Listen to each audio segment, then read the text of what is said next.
বেদবাণী প্রথম খণ্ডের পরিচয় পর্ব থেকে আজকের নিবেদন। শৈশবকাল হইতেই সিসি ঠাকুর একটু অনন্য সাধারণ ছিলেন। তিনি নিজের সম্বন্ধে বেশি কিছু কখনো বলতে চাইতেন না, কিন্তু তথাপিও তার কতগুলি কথার ভাবে আমার মনে হইয়াছে যে তিনি জাতিস্বর হইয়াই জন্মগ্রহণ করিয়াছিলেন। সেই জন্যই বাল্যকালে তার কথাবার্তা ও আচরণ অনেক সময়ই বিস্ময়ের উদ্রেক করিত। শৈশব হইতেই তিনি একাকী নিজ মনে থাকিতেই পছন্দ করিতেন এবং কালী পূজা, হরিপূজা প্রভৃতি তার বাল্য খেলা ছিল। সামান্য কিছুদিন পাঠশালায় যাতায়াত করিয়াছিলেন, কিন্তু আমাদের এই লৌকিক বিদ্যায় তার বিশেষ কোনো প্রয়োজন না থাকায় অধিক দূর অগ্রসর হন নাই। বাল্যকালে ঠাকুরের এক প্রধান আকর্ষণ ছিলেন তার পিতৃদেব।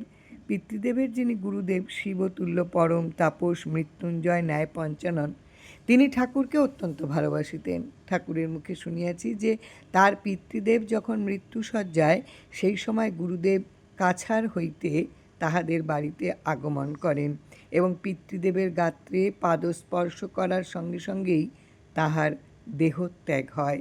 ইহার প্রায় 1 বৎসর পরে ফরিদপুর জেলার যপসা নামক গ্রামে গুরুদেব অসুস্থ হইয়া পড়েন এবং এই সংবাদ শুনিয়া সিসি ঠাকুর তাহার মাতার সহিত গুরুদেবকে দেখতে যান। সেই সময়ই গুরুদেবের দেহত্যাগ হয়। তখন ঠাকুরের বয়স 8 বছর। ইহার পর কোনো এক অক্ষয় তৃতীয়া তিথিতে তিনি অলৌকিকভাবে সূক্ষ্মে দীক্ষা লাভ করেন ও পরে কামাখ্যায় আর এক অক্ষয় তৃতীয়াতে গুরুদেবের সহিত স্থূলভাবে সাক্ষাৎ লাভ হয়। এই সময়ে ঠাকুরের বয়স কত ছিল তা সঠিক জানতে পারা যায়নি। ঠাকুরের জীবনীর 2য় অধ্যায় অত্যন্ত কুহেলিকাচ্ছন্ন।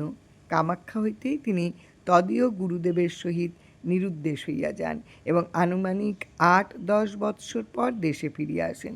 সম্ভবত ইহার কিছু পূর্বেই তিনি নোয়াখালী চলিয়া যান এবং সেখানে ও ফেনীতে কয়েক বৎসর অতিবাহিত করেন। কবিবর নবীনচন্দ্র সেন লিখিয়াছেন, ঠাকুরের বয়স যখন 26-27 বছর তখন ফেনীতে ঠাকুরের সঙ্গে তার পরিচয় হয় এবং সে সময়ে ফেনী ও নোয়াখালীর কতগুলি ঘটনা তিনি উল্লেখ করিয়েছেন।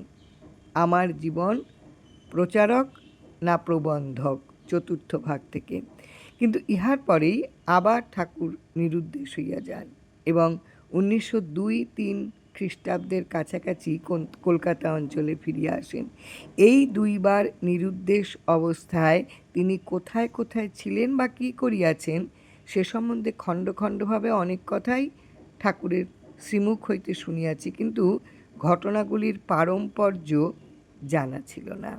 এগুলিকে ধারাবাহিকভাবে লিপিবদ্ধ করাও সম্ভব নয়। অসম্ভব ন বক্তব্যম। এই নিষেধ বাণী আমাকে নিরস্ত করিতেছে। সুতরাং এই সম্বন্ধে আর ইন্দুভূষণ বন্দ্যোপাধ্যায় তিনি লেখেননি। ঠাকুরের শৈশবকালের কথা বেদবাণী প্রথম খণ্ডের পরিচয় পর্ব থেকে আজকের নিবেদন।